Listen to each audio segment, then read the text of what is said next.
Siapa bilang homeschooling itu udah pasti berhasil, terus pasti asik? Karena bisa jadi nggak asik dan gagal. Kami sudah 20 tahun lebih menjalankan homeschooling atau pendidikan berbasis keluarga bersama ketiga anak kami dan sangat menikmati. Aku pribadi suka banget, tapi kita harus realistis gitu ya. Iya, kita bertemu dengan banyak keluarga homeschooling dari mana-mana sepanjang sekitar 20 tahun perjalanan ini gitu ya, dan pasang surut gitu, lihat macam-macam keluarga kan gitu yang memiliki alasan beragam ketika menjalani homeschooling gitu ya, proses memutuskannya, juga dinamika-dinamika yang rumit gitu ya, terkait dengan orang tuanya sendiri, terkait dengan pasangan ya, konteks kehidupannya, anaknya dan sebagainya, yang membuat kemudian oke, aku kayaknya udah nggak cocok lagi homeschooling gitu, aku berhenti kemudian dan sebagainya gitu. Jadi itu realitas yang terjadi di lapangan. Iya, gitu. kami sih merasa proses homeschooling kami berhasil. Tapi kita perlu ngobrolin lagi nih yang namanya berhasil tuh seperti apa. Karena kalau ada berhasil ada gagal nih, sebenarnya kayak apa sih namanya berhasil gitu. Ya kalau buat aku sih ya, berhasil itu berarti kan ada aspek subjektif ya. Ada aspek subjektif kita dan juga ada aspek objektif. Kalau subjektivitas keberhasilan itu berarti apa sih kalau buat aku bisa melihat anak-anak bertumbuh dengan baik. Ya, ada parameter pertumbuhan yang bertumbuh dengan baik, ya, tumbuh kembang anak ya di usia dini, kemudian di usia mereka semakin besar, bertumbuh baik itu apa? Kalau buat aku melihat anak-anak menjalani harinya dengan baik, dengan bahagia, mereka punya self control ya, keterampilan self management mengelola harinya. Itu kalau buat aku baik gitu ya. Kemudian mereka terus bertumbuh. Ya, mereka ada hal yang diasah terus-menerus, ada hal yang diminati.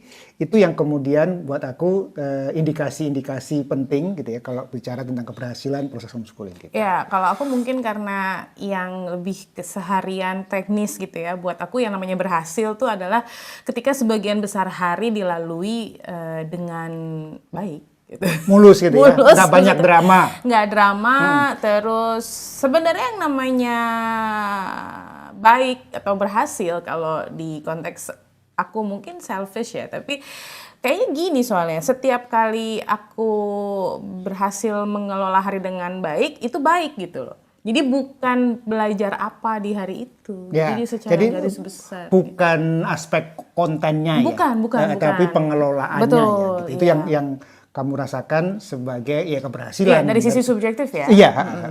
Terus kemudian juga tujuan-tujuan pendidikan tercapai. Ya, jadi betul. Ini yang selalu jadi PR ketika menjalani homeschooling adalah ya kita sendiri harus mendefinisikan kita mau ngapain sih homeschooling gitu ya. Iya, tujuannya apa? Karena gitu. kadang kan kemudian yang penting anak belajar atau menyerap gitu ya. Dia seneng nggak seneng, dia itu pokoknya ini. Nah, kalau buat aku prosesnya gitu yang menurutku selama rentang 20 tahun ini asik gitu dan itu berhasil gitu. Terus kemudian kalau dari sisi objektif gitu ya. Nah itu baru kita ngomongin hal yang berbeda kan, kadang-kadang kita kayak jago kandang kan, buat kita oke, buat kita baik gitu, begitu digesekkan dengan dunia nyata terus cueng. Ya, jadi secara objektif harus dilihat juga bahwa seberapa anak-anak kita bertumbuh dengan baik gitu ya, atau dengan buruk dibandingkan dengan teman-teman sebayanya. Ya, ini yang kemudian memang agak tricky karena kalau teman-teman sebaya itu, kalau teman-teman yang bersekolah kan ada sebuah standar-standar tuh ya, materi belajarnya dan sebagainya. Sementara kalau anak-anak homeschooling kan kadang-kadang fokus gitu ya.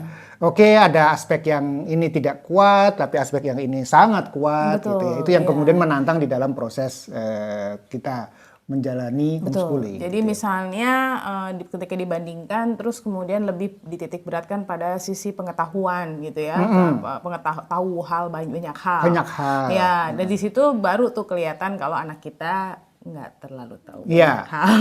Jadi kalau tadi ya balik lagi sedikit tentang tujuan gitu ya, tentang tujuan kan kalau kita kan sederhana. Nggak sederhana sih sebenarnya. Anak-anak kita, kami punya tujuan anak-anak ini berkembang secara baik dari sisi personal, ya, individu, karakter, terus kemudian punya self management dan sebagainya, keterampilan personal. juga berkembang baik secara sosial. Jadi bukan cuma pinter, tapi juga secara sosial dia punya kemampuan berkomunikasi, berinteraksi dengan orang lain, bisa menerima perbedaan dan sebagainya. Dan mereka menekuni hal-hal secara profesional, bersungguh-sungguh pada sebuah hal yang dia tekuni, apapun itu. Jadi pilihannya kalau buat kami nggak masalah gitu ya. Tapi yang penting adalah mereka bertekun dan terbiasa bekerja keras. Dan itu kami merasakan anak-anak semuanya adalah pekerja keras. Gitu. Nah, kemudian kalau dari sisi objektif ya kalau sesederhana misalkan anak 1 dan kedua udah kuliah gitu kan. Kuliah Berarti kan itu ada tes di universitas negeri gitu ya. Iya. Jadi ada tes akademis Ada tes gitu ya, ada tes akademis. seleksi masuk sehingga mereka bukan hanya sekedar punya ijazah paket A, paket B, paket C gitu ya, tetapi mereka berhasil lolos seleksi ya melawan anak-anak yang lain. Yang sekolah. Yang sekolah. Gitu. Jadi dari sisi itu kami merasa ini baik dong ya, pencapaian kita. Gitu ya. Sementara itu dari sisi anak ketiga ini yang berbeda yang jadi unik dan inilah enaknya homeschooling.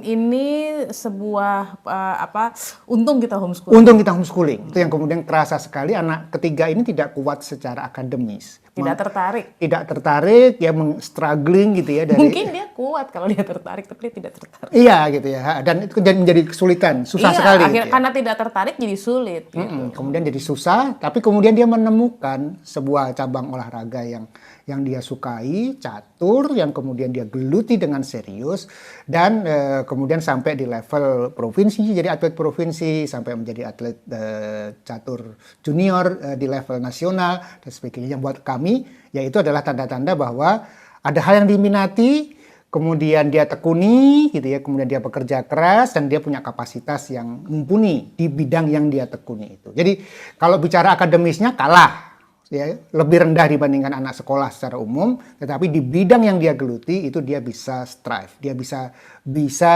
mengeluarkan yang terbaik atas dirinya. Jadi itu kalau dari sudut pandang kami, mengapa kami memandang proses dan hasil yang kami jalani ini baik dan berhasil. Iya, jadi emang beda ya. Mungkin kalau misalnya sekolah itu kan jelas, kalau gagal tuh nggak naik kelas atau ada nilainya merah gitu Kita ya. nilainya nggak ada Iya, yang maksudnya merah ya. tolak ukurnya tuh Tolak lebih ukurnya jelas jelas. gitu. Sedangkan kalau homeschooling itu apa ukuran keberhasilan dan kegagalan? Karena tadi subjektif, objektif. Tapi yang objektif juga kalau dipangkas di tengah jalan juga nggak bisa. Walaupun misalnya anak pertama dan anak kedua pada akhirnya mereka kuliah di negeri ya. Tapi kalau kemudian mereka di capture di titik SMP misalnya, terus diadu dari sisi pengetahuan umum, ya mungkin dia juga kalah. Jadi untuk teman-teman yang mungkin baru menjalankan homeschooling, anaknya masih di usia SD gitu, dan kemudian merasa nih gimana nih anakku kok lebih banyak menjalankan minatnya, terus ini gimana ukuran berhasil gagalnya, kan masih lama banget kalau nunggu sampai dia kuliah atau misalnya gitu ya. Ini misalkan contoh anak kita yang kedua yang senangannya gambar dan sebagainya, tidak terpapar secara kuat dari sisi akademis ya kan. Ya kalau dalam ukuran sekolah ya gagal gitu kan, dalam artian bahwa kemudian dia tidak berkembang sebaik anak-anak sekolah. Apalagi gitu. Kalau dilihatnya di titik waktu usia SMP. Waktu SMP gitu ya. Tapi begitu dia SMA dan kemudian ketika dia pengen kuliah, dia bisa kuliah diterima di pilihan pertama dia negeri bahkan tanpa bimbel. Jadi kan agak bias banget nih ya tentang berhasil dan gagal. Gitu. Jadi itu yang kemudian perlu disimak, perlu ditelisik lebih jauh lagi. Jadi karena berhasil itu dan gagal itu bisa dilihat berbagai macam. Iya. Pertama adalah kalau kita sebut berhasil atau gagal berarti harus ada pembanding. Nah, Ya kan? Berhasil dan gagal dibandingkan dengan apa? Kita perlu memilih sebuah alat pembanding yang tepat. Karena kalau alat pembandingnya tidak tepat bisa kemudian bermasalah. Nah, salah satu alat pembanding yang paling sederhana adalah kita punya tujuan nggak? Nah, itu juga bisa jadi ukuran apakah proses homeschooling yang kita jalani berhasil atau gagal. iya. Kemudian yang kedua adalah terkait dengan anak. Ya, kalau buat kami berhasil atau gagal itu salah satu yang objektif itu adalah tumbuh kembang anak. Ya, karena pendidikan ini kan untuk anak-anak. Jadi anak-anak yang menjadi subjek pendidikan, sehingga apakah melalui homeschooling ini dia bisa bertumbuh dengan baik? Gitu ya. Apakah melalui sekolah dia bisa bertumbuh dengan baik? Apakah melalui bentuk-bentuk pendidikan yang lain itu dia bisa bertumbuh dengan baik? Itulah yang jadi ukuran keberhasilan dan kegagalan metode ini. Iya, dan gitu ya. kita perlu berendah hati untuk melihat ini sebagai alat, baik sekolah ataupun homeschooling. Jadi walaupun kami sangat menikmati proses homeschooling gitu, dan buat keluarga kami ini cocok banget. Tapi sekali lagi buat teman-teman harus mau merefleksikan ini prosesnya anak nih, lebih bagus mana? Paling tidak dalam beberapa tahun ini gitu kan. Apakah kemudian lebih berkembangkah atau kurang berkembangkah? Terus apa yang perlu kita lakukan gitu Iya, kan? kadang-kadang yang terjadi kan ada keluarga-keluarga yang memilih homeschooling di tengah jalan. Anaknya sudah bersekolah dan kemudian mungkin punya masalah bullying, masalah perkembangan dan sebagainya di lapangan sehingga akhirnya memilih homeschooling. Ya, it's okay gitu ya karena dua-duanya kan pilihan yang sah dan baik.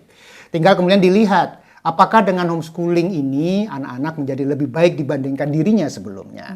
Mungkin dulunya stres, tegang dan sebagainya, sekarang lebih santai.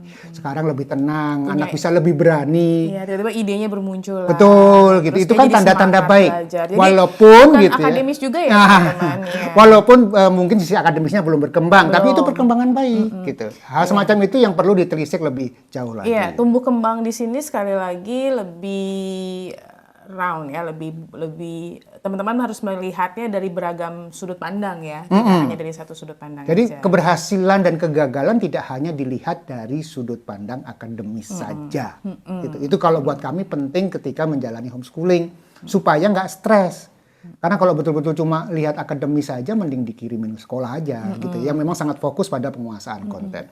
Kalau homeschooling ini kita lebih banyak aspeknya yang perlu kita lihat dan perhatikan.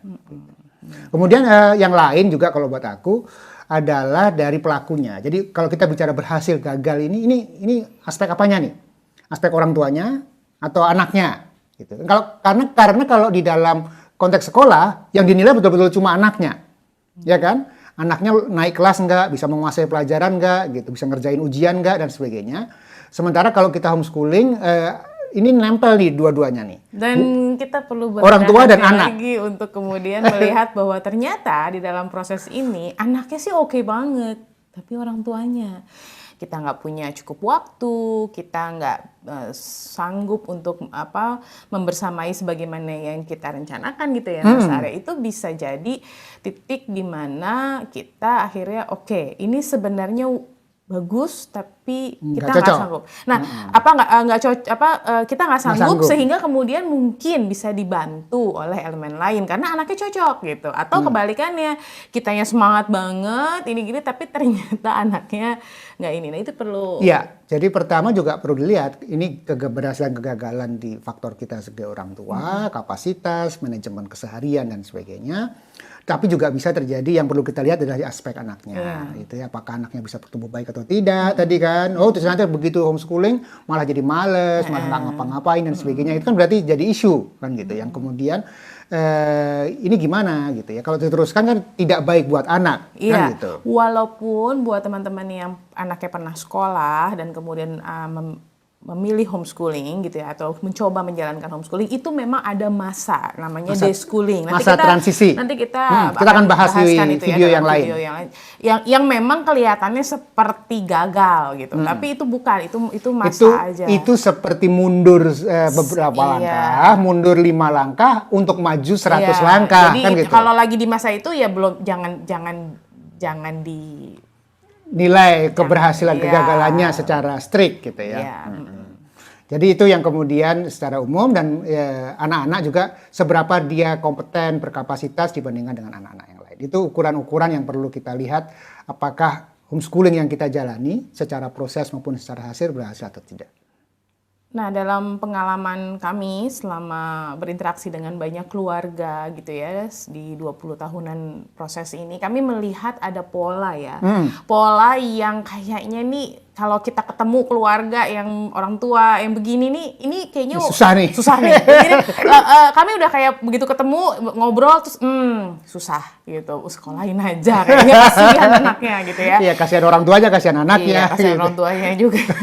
Tapi kalau saya sih kasihan anaknya gitu, karena itu kan yang milih orang tua gitu. Jadi ini beberapa hal yang kami pelajari sepanjang perjalanan ini yang kelihatan ya gitu ya, memiliki kans untuk gagal. Gagal itu berarti homeschooling nggak works ya, nggak Iya, jalan. sebagai alat jangan pilih yang ini gitu.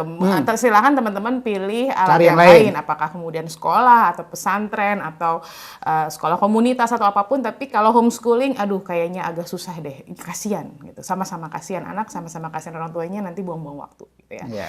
Yang pertama itu adalah orang tua yang nggak mau belajar.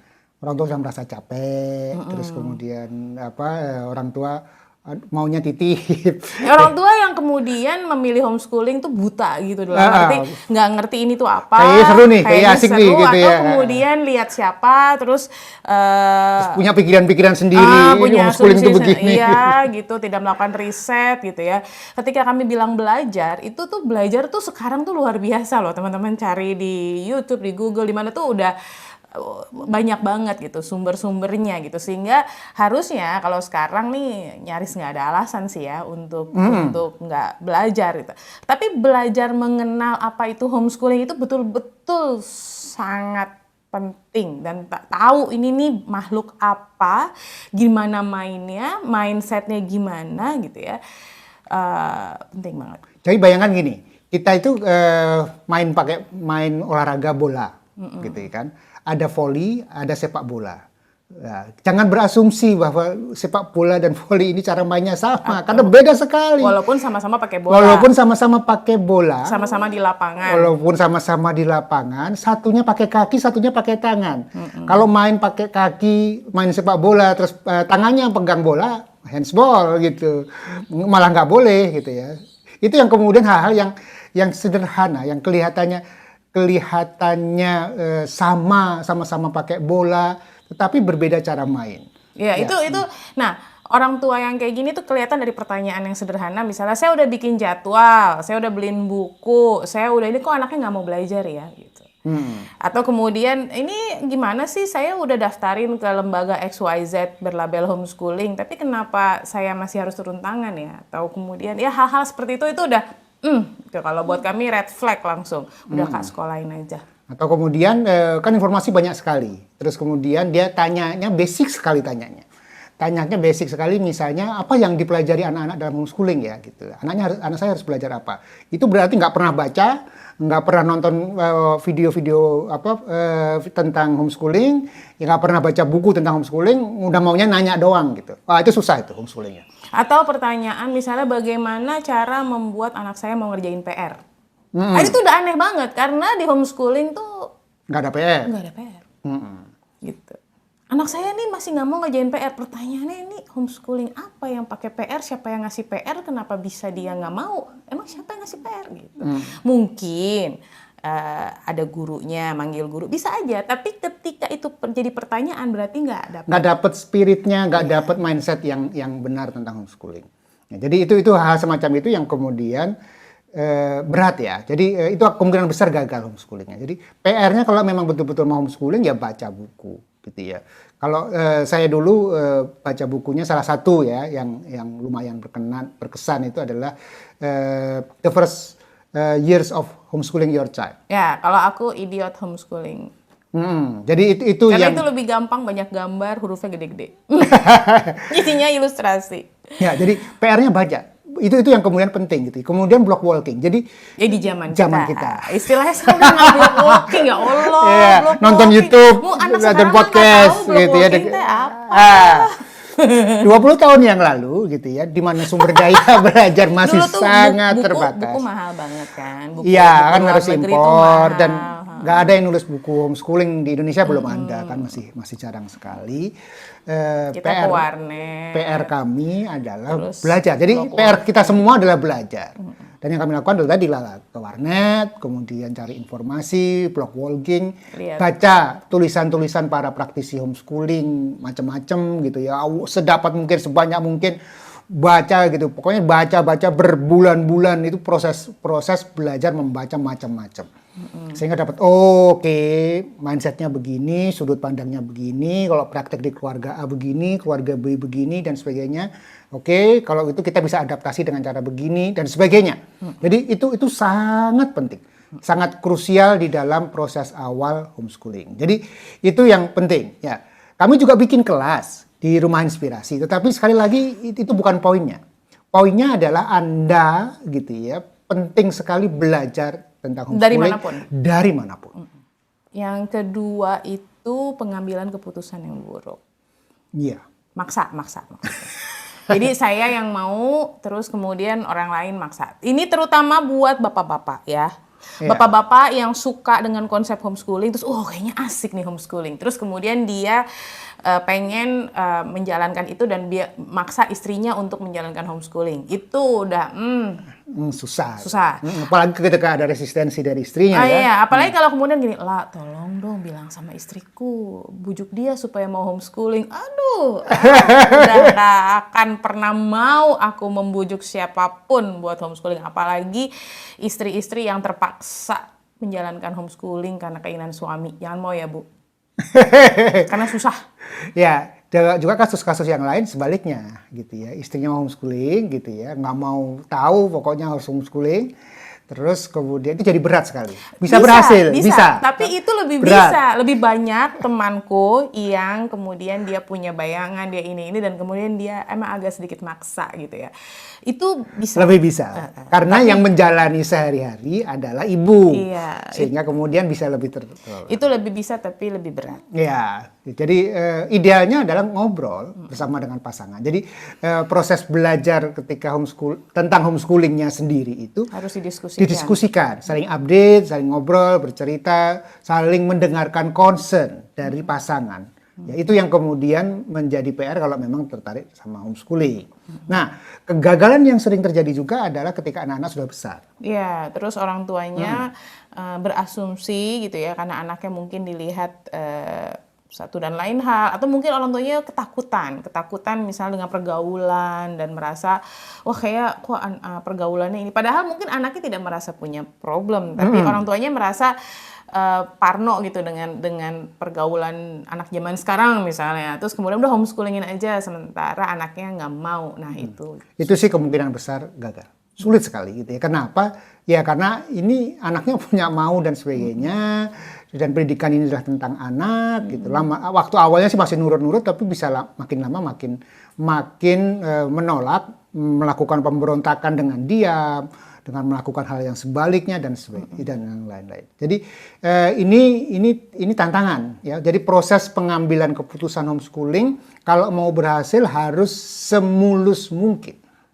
Ya, walaupun kalau prosesnya mulus belum tentu berhasil juga, masih ada banyak variabel. Mulus itu bukan berarti praktek ya. Maksudnya kalau ini masih di awal nih. Ya, maksudnya kalau di dalam prakteknya menjalankan homeschooling, pasang surut tuh niscaya. Jadi bukan berarti ketika ngomong mulus di sini tuh adalah ketika kita ngobrol dengan pasangan atau kemudian terkait dengan anak, ada ide ini, terus kelihatannya ini menarik. Itu tuh sebuah hal yang kayak menarik ya. Bahwasanya kita belum dapet teknisnya, bahwasanya kita harus belajar untuk cari tahu, terus kita adjust dengan keseharian, kita cari pola yang paling cocok dengan keluarga kita, terus kemudian nanti ada bongkar pasang, ada itu pasti terjadi gitu ya dalam praktek keseharian. Tapi yang namanya mulus itu kesepakatan aja di awal gitu, bahwa kayaknya seru ya dan kita coba ya gitu. Jadi andai kata pun misalnya gitu ya belum terlalu yakin, dan ya palingnya kita coba ya, kita kenal dulu atau kita cari tahu bareng, itu aja udah kategori mulus gitu kalau menurutku ya. Tidak ada resistensi gitu. Dan aku sih konsensi yang anak-anak lebih gede ya, yang kemudian ya sudah bisa diajak ngomong ya, sudah apalagi kalau udah pernah sekolah gitu ya, kemudian harus ngobrol gitu ya. Karena itu buat mereka. Karena itu adalah hidup mereka. Homeschooling ini dampaknya pada mereka. Itu yang kemudian itu hidup mereka gitu. Jadi bukan hidup kita, walaupun kita merasa bahwa itu adalah keputusan terbaik untuk mereka, harus ada konsen kalau buat saya. Konsen itu izin. Ya, harus ada izin dari mereka, persetujuan dari mereka bahwa mereka akan menjalani pendidikan dengan cara homeschooling berbasis keluarga. Nah, kenapa ini penting gitu ya, tadi resistensinya. Kemudian yang perlu kita lakukan sebagai orang tua adalah mendengarkan concern anak-anak dan mencari solusinya. Concern yang paling sering dari anak-anak, teman. Gitu. Kalau aku cuma di rumah doang gitu, aku temennya gimana? Nah, itu PR-nya orang tua. Untuk berdiskusi bersama dengan anak, mencari solusi-solusi kreatif. Oke, kita janjian atau kemudian melakukan ada kegiatan yang ada irisannya dan sebagainya bersama dengan anak-anak. teman-temannya yang lain dan sebagainya, itu perlu dicari solusinya. Jadi nggak bisa berasumsi bahwa oke, dia punya masalah pendidikan terus kemudian dicabut aja gitu tanpa mendengarkan opini anak, persetujuan dari anak. Karena jangan-jangan yang terjadi adalah anak-anak sebetulnya bermasalah dengan sekolahnya, dengan gurunya dan sebagainya, tapi mereka menikmati pertemanannya dan itu yang membuat dia tetap mau jalan ke sekolahnya gitu. Ya, hal semacam ini perlu menjadi awareness buat kita sebagai orang tua ketika mengambil keputusan homeschooling. Yang ketiga, ekspektasi yang tidak berpijak atau ketinggian ekspektasinya. Ya, punya ekspektasi yang tinggi tapi juga tidak bisa mengeksekusinya. Tidak bikin kaki gitu ya. Tidak ada kakinya. Atau kemudian bahkan nggak jelas ekspektasinya apa gitu. Itu ya itu problem ekspektasi karena kadang-kadang sekedar pengen, kayaknya seru, kayaknya asik, ada teman yang lain yang melakukannya, pengen juga seperti itu. Mulai dari mana bingung.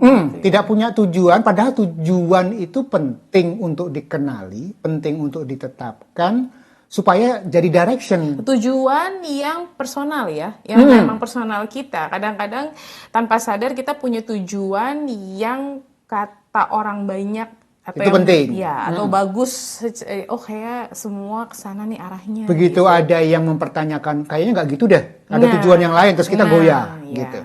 Itu yang bikin kusut. Jadi tujuan yang betul-betul kita yakini bahwa ini adalah hal yang baik, hal yang benar untuk anak-anak, bukan hanya untuk kita ya, untuk anak-anak, gitu ya, untuk kepentingan hidup mereka.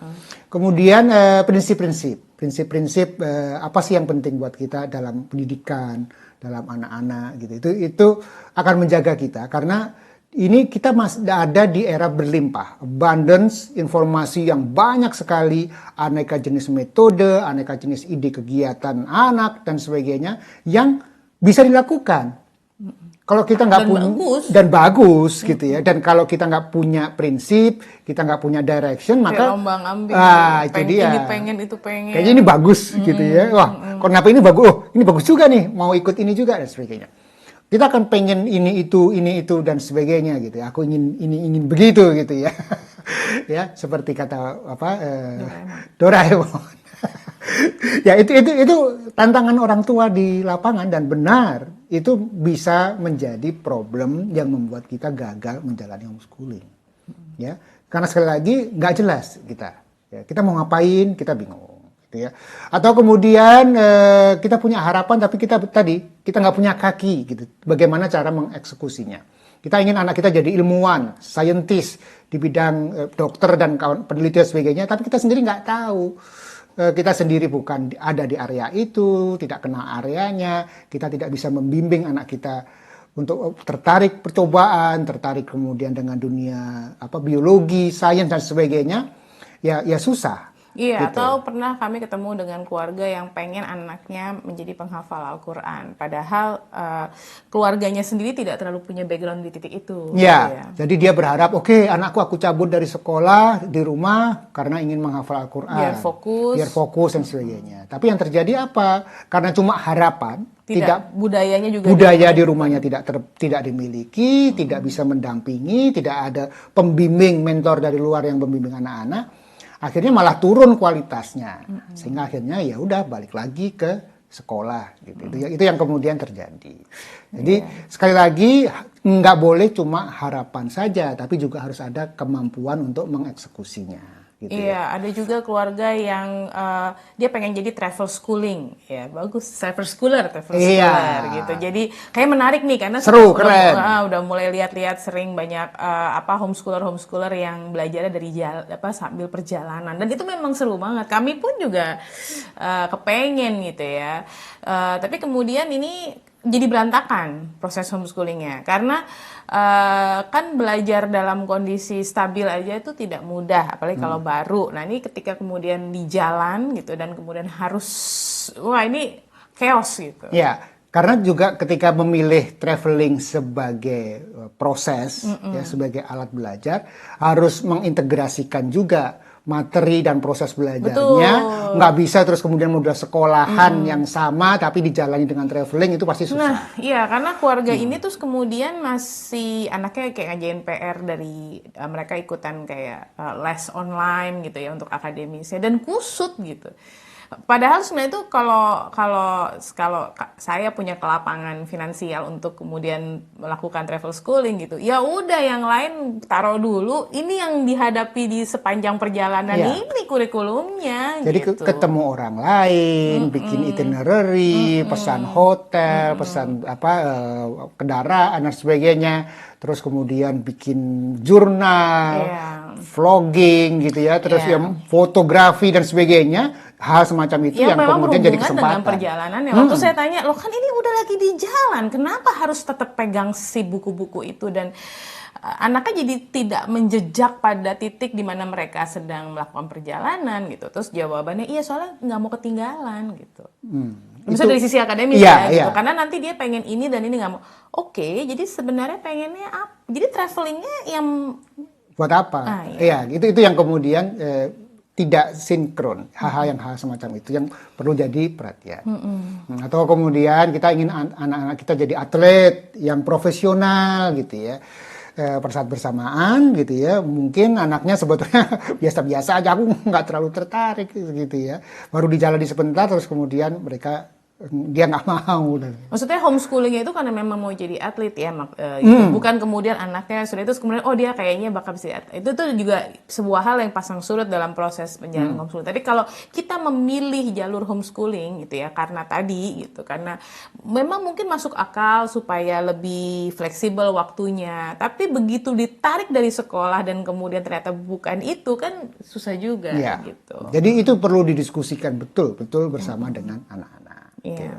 Jadi kalau buat kami gitu ya dalam konteks ekspektasi, tujuan, terus kemudian kapasitas ini yang memang perlu dikelola. Ya, dalam artian gini ya, kita memang perlu punya tujuan. Itu penting. Itu penting supaya kita punya peta, kita punya arah. Karena kalau nggak ada tujuan ya tadi gitu kayak apa Google Map gitu ya, GPS gitu ya, kita cari kemana Ya dia akan searching terus. searching kalau terus kita nggak gitu. kasih Itu titik. menghabiskan energi Kita dan nggak kemudian kasih nggak titik. jelas gitu. Jadi harus ada titik yang dituju, baru kemudian kita ke sana lewat mana dan sebagainya. Itu penting untuk dimiliki. Kemudian dari sisi kedua adalah dari sisi kapasitas. Oke, kalau kita sudah tahu kita mau kemana, mau ngapain dan sebagainya, maka kita lewat mana? Kapasitas apa yang kita butuhkan? Bekal apa yang dibutuhkan untuk sampai ke sana? Ya, itu yang kemudian perlu kita siapkan ya sebagai orang tua untuk proses belajar. Karena apa, sekali lagi kitalah pembimbing utama, pendampingnya anak-anak. Ada aspek-aspek teknis yang kita bisa outsource, ya bisa kita serahkan pada pelatih, pada orang lain dan sebagainya, kursus, komunitas dan sebagainya. Tapi pemimpin utamanya tetap kita sebagai orang tua. Iya, walaupun ya teman-teman, kita juga sama-sama tahu, kadang-kadang ketika kita taruh titik atau kita taruh tujuan, terus kita berusaha mencari jalan, jalan itu bisa berubah. Itu tuh sangat mungkin. Jadi misalnya kita mau ke sana, terus kita sudah membayangkan akan lewat jalan ini, tapi di tengah jalan kita melihat kesempatan yang mungkin lebih baik, jalan yang mungkin lebih baik, ini itu jadi tetap fleksibel Ya, gitu. jadi, Tapi kita sendiri di awal tuh punya bayangan gitu ya, merencanakan langkah selanjutnya kemana. Bahwasanya langkah selanjutnya nanti akan membuka langkah-langkah ajaib yang lain, itu iya pasti. ya. Sebaliknya juga kalau menurut aku jangan spesifik anak mau jadi ini Oh dan iya, sebagainya. bukan. Itu yang akan bisa berubah karena ya, Betul. di lapangan akan berubah, zaman berubah dan sebagainya. Anak belum tentu tertarik dengan area itu. Sekarang mungkin kelihatannya di situ kekuatannya, tapi seiring dengan waktu, paparan, pengalaman dan sebagainya, mungkin dia tertarik bidang yang lain. Jadi jangan terlalu spesifik. Aku mau anakku jadi dokter dan sebagainya. Ya, tapi lebih baik kalau Anda punya tujuan spesifik dengan sistemnya. Ya, apa sih yang unik? Bagaimana cara Anda membangun anak-anak ini gitu ya? Areanya bisa berkembang sesuai dengan perjalanan waktu. Gitu. Jadi itu yang penting. Kalau contohnya misalnya di keluarga kami. Jadi kalau buat keluarga kami yang penting itu adalah skills. Bukan cuma sekedar tahu wawasan, tapi anak-anak harus sampai skills. Jadi kalau buat kami kemudian adalah kuncinya anak-anak punya skill sehingga mereka bisa skill profesional gitu ya ketika mereka semakin besar, sehingga mereka bisa melakukan pekerjaan mandiri. Tapi gitu kalau nanti mereka bertumbuh, oh aku mau jadi karyawan, aku mau kuliah, aku kemudian mau bisnis dan sebagainya, ya itu sangat terbuka. Tapi kapasitas realnya itu kalau buat kami penting sekali untuk dibangun. Yang keempat, tidak memiliki keterampilan pendampingan atau paling nggak tidak melatih lah, karena memang kita perlu latihan. Perlu latihan. Jadi menjadi pendamping itu fasilitator itu penting karena itu sebagian besar proses yang kita lakukan bersama anak-anak. Jadi isunya bukan mengajar kalau di dalam homeschooling. Karena ya kita ada aspek mengajar yang basic-basic, pengetahuan apa ini apa itu, literasi dasar, logika dasar itu pastilah kita perlu miliki gitu ya. Tapi yang paling besar, paling utama itu adalah menjadi pendamping dan pemimpin anak-anak. Ya, dan ini perlu punya beberapa keterampilan yang kita perlu latih dan pelajari sebagai orang tua. Yang pertama sih kalau menurutku adalah melatih kestabilan emosi kita sendiri gitu. Karena percayalah, ini perjalanan yang meletihkan dan meletih orang. Kalau udah capek karena ini kita maraton ya, bukan sprint. Terus kita capek, itu kita mudah sekali untuk terjebak dalam kondisi yang kemudian membuat kita marah atau membuat kita kesal, membuat kita merasa burn out gitu. Masalahnya bisa sama, bisa sedikit kecil, tapi karena kita emosi, kita capek, sebagainya, maka kemudian jadi besar. Ya, jadi yang perlu dilatih teman-teman itu adalah kemampuan untuk cepat stabil lagi emosinya. Bahwasanya kita adalah orang yang naik turun tuh ya iyalah, namanya manusia kan, nggak mungkin kita oke terus gitu. Tapi seberapa cepat kita bisa kembali ke titik stabil dari sisi emosi itu sangat menentukan keberhasilan homeschooling kita. Ya, jadi kalau Anda punya, tapi aku pemarah dan sebagainya, aku bisa homeschooling nggak? Tanyanya Anda mau bertumbuh nggak? Anda mau mengurangi nggak gitu? Karena kalau Anda tetap merasa kemudian, aku nggak bisa, aku pokoknya selalu marah dan sebagainya, ya susah. Tapi kalau kemudian Anda melihat ini gitu ya, proses ini akhirnya membuat kita menjadi lebih sabar, itu keren banget. Karena kami di dalam, sekali lagi proses 20 tahun ini kan berarti ngelihat teman-teman nih, dari yang kita kenal dia masih muda, mungkin anaknya masih 1, sedangkan anaknya udah 3, 4 gitu ya. Dan kemudian tadinya kayaknya gitu ya, emosian, dan itu dia jauh lebih sabar. Berarti homeschooling ini bukan hanya bagus buat anak-anaknya yang bertumbuh, yang berkembang, yang menjadi pribadi yang baik, itu bukan hanya anaknya tapi juga orang tua gitu. Jadi kita sendiri menjadi mau tidak mau harus lebih bisa punya kemampuan untuk menstabilkan emosi kita di dalam prosesnya. Gitu. Kemudian aspek yang lain dalam pendampingan ini adalah leadership, kepemimpinan. Jadi aku nggak bisa mimpin. Jadi ada orang tua yang kemudian anaknya minta apa aja dikasih, diiyain. Terus kemudian akhirnya orang tua merasa nggak punya kontrol gitu. Orang tua ngomong apa, anaknya nggak nurut. Terus orang tua membiarkan saja. Itu kan kepemimpinan. Iya, jadi di sini teman-teman juga perlu belajar untuk bisa menegakkan aturan, nggak usah pakai emosi. Jadi ya udah, aturan itu harus ditegakkan, kayak kita belajar disiplin positif ya, yang kemudian tetap ditegakkan, tetap ada gitu. Tapi nggak usah pakai teriak, nggak usah dengan suara tinggi. Nah itu kan kembali lagi ke kestabilan emosi ya, gimana tidak itu adalah tidak. Kalau misalnya waktunya sudah habis langsung beresin aja, geser gitu. Jadi tanpa harus kita mengeluarkan emosi perasaan kita dengan merepet gitu. Ya. Ini bisa dipelajari. Skill ini skill yang bisa dipelajari. Tapi kalau kita sendiri lemah dan kemudian kita membiarkan kelemahan itu tetap ada, itu bisa bikin bubar. Dan kita merasa kita udah nggak bisa nih. Emang aku tuh tukang ngomel. Ya udah susah. Jadi kalau kemudian aku nggak bisa mimpin, anakku nggak nurut. Tuh, sebentar. Kalau ada anak yang tidak nurut, ya itu berarti ada problem leadership. Bukan leadership itu bukan kemudian marah-marah. Bukan. Berarti Anda tidak bisa membuat cara approach, Anda tidak bisa persuasi anak-anak dengan baik. Atau kemudian karena terbiasa ngomel-ngomel, anaknya udah nggak peduli gitu. Karena percayalah, ngomel itu nggak berguna. Itu cuma bikin capek dan udah, itu bukan leadership. Ya, atau kemudian anak sudah tidak respect. Ya, orang tuanya suka-suka, orang tuanya nggak bisa dipercaya juga, ya, itu kan leadership.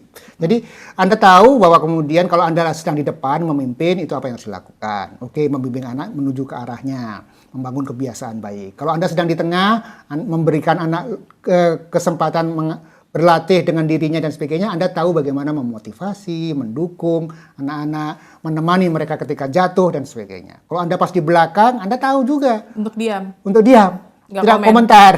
Oke, dia udah Itu mau juga jatuh, ilmu kita leadership. tahan sampai dia beneran jatuh, atau ternyata dia nggak jatuh, cuma ogel-ogel aja. Nah, gitu, sebentar lagi kita udah Ya. Jadi itu di antara hal yang sering kali menjadi problem di lapangan ketika menjalani homeschooling. Termasuk juga komunikasi. Ya, bisa ngobrol dengan santai bersama dengan anak, bukan cuma nyuruh, bukan cuma merintah, ngomel, marah-marah, dan membuat suasana menjadi asik, aman dan nyaman buat semuanya. Ya, jadi kunci sederhananya homeschooling itu adalah orang tua merasa nyaman dan aman ya bersama dengan anak-anak selama 24 jam sepanjang waktu, dan sebaliknya anak juga merasa aman dan nyaman bersama dengan orang tuanya, bisa ngobrol apapun. Lagi-lagi itu terkait dengan kestabilan emosi. Di mana-mana kalau kita berada bersama orang yang emosinya terlalu melonjak, kita nggak ya tahu, kita sendiri merasa nggak nyaman, itu udah susah. Jadi betul-betul gitu ya, ini sebuah hal yang kita perlu pelajari jika kita pengen menjalankan homeschool. Ya, jadi termasuk juga mengasah keterampilannya berkomunikasi, belajar ngobrol bersama anak. Kan kadang nggak semua orang tua loh ternyata punya keterampilan ngobrol. Yeah. Taunya ngasih perintah gitu kan, taunya nyuruh gitu ya. Ngobrol tuh yang receh ya, yang nggak ada ujungnya. Tujuan ini buat apa, Iya, yang bukan kita yang nggak ada nasihat bahkan kalau perlu gitu ya. Pokoknya lepasin aja apapun ujung dari ngobrolnya ya. Jadi ngobrol itu ada dua. Satu, ngobrol dengan tujuan untuk mencapai sebuah tujuan tertentu. Memang. Kedua adalah ngobrol untuk membangun koneksi. Nah, keterampilan yang kedua inilah, ngobrol untuk membangun koneksi, itu yang perlu dilatih oleh orang tua. Kalau nggak punya, susah nih homeschoolingnya. Oke. Terus kemudian yang ketiga adalah, yang berikutnya adalah ya menjadi teladan keseharian. Orang tua yang senang belajar, punya hobi, punya apa hal yang ditekuni, yang membuat anak-anak menjadi tahu, oh ternyata belajar itu bukan tugas. Belajar itu adalah keseharian, Belajar kehidupan. itu Belajar itu kebahagiaan, asik. kebutuhan. Dan itu yang membuat prosesnya. Kalau kemudian orang tuanya sendiri sudah malas belajar, nggak senang belajar, cuma nyuruh anaknya doang gitu ya, itu susah homeschoolingnya. Yang terakhir itu sebenarnya ya gini ya, kalau kita ngomong gagal atau berhasil, pada akhirnya kan tidak menjalankan yang itu gitu kan. Jadi bukan berarti menjadi lebih baik atau jadi lebih buruk. Bukan baik buruk, betul. Bukan hebat, gitu ya, bukan. Jadi karena yang kelima itu adalah yang memang ada perubahan prioritas kehidupan. Ya, dan ini sangat sering terjadi. Iya. Hidup ini kan dinamis. Betul. Kita dulu sekian tahun yang lalu punya rencana begini dan sebagainya, tiba-tiba ada peluang. Ya, oh ada peluang bisnis dijalani terus berkembang. Terus kemudian waktu kita tersita banyak sekali. Anak nggak kepegang. Anak nggak kepegang lagi. Yang dulu homeschooling asik dan tetap asik, tetap menikmati, tetapi kita tahu ini kualitasnya turun banget dan anak kebutuhannya meningkat.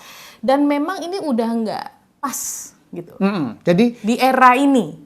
Ya, sehingga kemudian akhirnya milih, ya sudahlah sekolahin aja. Dan itu nggak apa-apa. Iya. Tapi ya sekali lagi, ini terjadi karena apa? Prioritas kehidupan yang bergeser, berubah dan sebagainya. Pindah rumah ke sebuah tempat, oh di dekat rumah ada sekolah yang menarik sekali, yang juga baru dan sebagainya, yang kemudian oh kayaknya lebih cocok nih, lebih asik nih. Pas kebetulan aku juga lagi ada job yang kemudian bikin secara itu susah. Jadi kayak ini mungkin ini bagian dari penjagaan Tuhan nih buat anak, supaya anak tetap ada yang pegang. Kan bisa juga dilihat seperti itu. Ya, gitu. jadi terjadi reorientasi, ya, reorientasi prioritas, penataan kembali kehidupan keluarga yang membuat homeschooling tidak bisa dijalani, bukan pilihan yang visible lagi untuk anak-anak. Iya, bisa juga karena perceraian.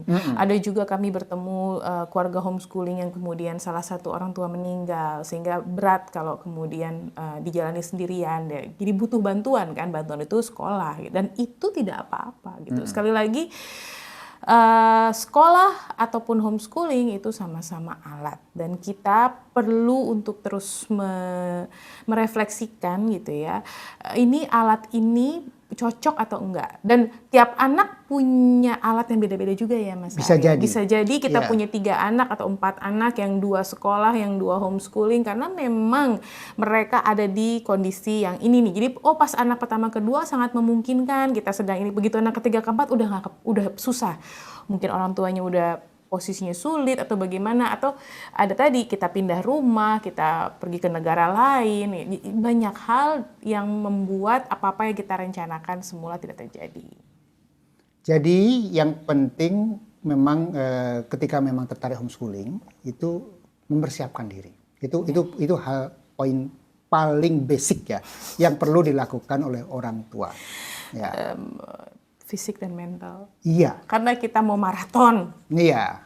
Dan kemudian kalau sudah di depan menyiapkan diri termasuk dalam proses pengambilan keputusan dengan baik, terus bertumbuh latihan gitu ya supaya dinamika-dinamika yang terjadi di lapangan ini bisa terkelola. Karena kalau sekali lagi kalau nggak terkelola ya susah kan gitu. Tujuan nggak tercapai, anak menjadi turun kualitas pertumbuhannya dan sebagainya. Ya kita kembali lagi ke basic. Basicnya apa? Basicnya itu adalah subjek pendidikan adalah anak. Pendidikan ini adalah untuk kepentingan mereka. Kita ingin memberikan bekal yang terbaik untuk anak-anak agar mereka bisa bertumbuh dengan optimal. Ya, jadi itu yang penting. Sementara homeschooling adalah alat. Kalau salah satu alat bahkan gitu ya. Jadi kalau ini bisa mengantarkan anak-anak mengeluarkan potensi terbaiknya, maka it's good. Itu baik, tapi kalau kita melihat ada pilihan alat lain yang bisa membuat mereka bertumbuh dengan lebih baik, maka itu pilihan yang bisa lebih baik.